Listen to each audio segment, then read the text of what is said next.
ایک واقعہ بلکہ اس حدیث پاک کو سنو، الٹے ہاتھ سے کھانا۔ حضرت پاک صلی اللہ علیہ وسلم نے فرمایا دائیں ہاتھ سے کھاؤ پیو، شیطان بائیں ہاتھ سے کھاتا پیتا ہے۔ ایک روایت میں آیا ہے کہ ایک شخص بائیں ہاتھ سے کھا رہا تھا، حضور پاک علیہ السلام نے تنبیہ فرمائی دائیں ہاتھ سے کھاؤ۔ اس ظالم نے کہا دائیں ہاتھ سے نہیں کھا سکتا۔ حضور پاک علیہ السلام نے فرمایا اچھا پھر آئندہ تم دائیں ہاتھ سے نہیں کھا سکو گے۔ اس کے بعد اس کا دایاں ہاتھ کبھی منہ تک جا ہی نہ سکا۔ یہ منافق تھا۔ ایک اور روایت میں آیا ہے کہ ایک عورت بائیں ہاتھ سے کھانا کھا رہی تھی، حضور پاک نے دیکھ لیا تو وہ بھی غیر مسلم تھی اور اس نے اوپر نیچے بات کی، تو آپ علیہ السلام نے فرمایا یہ کیسا کر رہی ہے؟ آخر اس عورت کو طاعون لگا اور وہ طاعون میں مر گئی۔ آپ مجھے بتائیں یہ سنت کا مذاق اڑانا ہے، اور اس سنت کے مذاق اڑانے پہ اتنا سخت گناہ ہے۔ میں ایک بات آپ کو مزید یہاں سمجھاتا ہوں، سنو، دو باتیں ہیں، میں کسی پہ اعتراض نہیں کرتا ورنہ کہنا کسی کو کہہ رہا ہے، میں کسی کو نہیں کہہ رہا، میں سمجھانے کے لیے کہہ رہا ہوں۔ دو باتیں، نمبر ایک، حضور علیہ السلام کو کدو بہت پسند تھا تو کدو کھانا چاہیے، میرے نبی کو پسند ہے۔ تو میرے دوستو، علماء نے لکھا ہے کسی کو کدو پسند نہ ہونا اور وہ نہ کھائے کوئی بات نہیں ہے، لیکن ایک ہے نا میں کدو نہیں کھاتا مجھے پسند نہیں ہے، اتنی سی بات ہے، اس پر کوئی اعتراض نہیں۔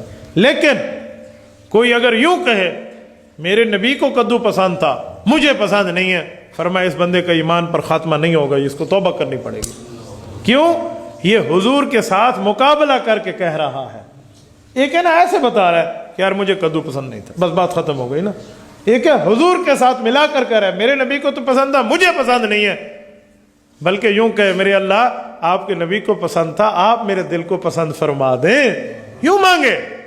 کہا اگر پسند نہیں ہے تو حضور کے بات کے ساتھ مقابلہ نہ کرے۔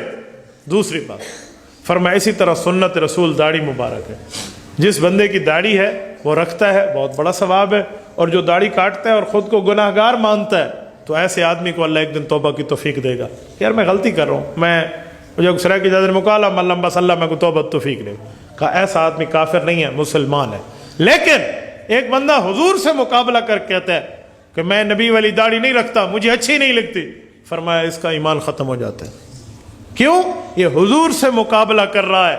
تو میرے دوستو، رسول اللہ صلی اللہ علیہ وسلم کی بات آ جائے، رسول اللہ کی شریعت کی بات آ جائے تو ادھر زبان بند کر لیا کرو، اگر عمل نہیں کرنا تو چپ ہو جایا کرو، کہیں یہ نہ ہو بندے کا ایمان پہ خاتمہ نہ ہو۔ تو ایسے دائیں اور بائیں ہاتھ سے کھانا کھانا عام طور پہ چھوٹی سنت سمجھی جاتی ہے، کوئی بڑے درجے کی اتنی نہیں سمجھی جاتی، لیکن طریقہ میرے نبی کا ہے، ادائیں میرے پیغمبر کی ہیں، اللہ کو اتنی محبوب ہیں۔ ایک بندے کا ہاتھ کٹ گیا ہے اور ایک طاعون سے مر گئی ہے، تو اسی لیے حضور کی پسند کو اپنی پسند مانا کرو، اور اگر کوئی گناہ گار ہے اس جیسی شکل نہیں بنا سکتا تو روزانہ اللہ کو یہ کہ اللہ میں غلطی کر رہا ہوں مجھے ایک دن توبہ کی توفیق دے دے، تو اللہ اسے توبہ کی توفیق دیں گے۔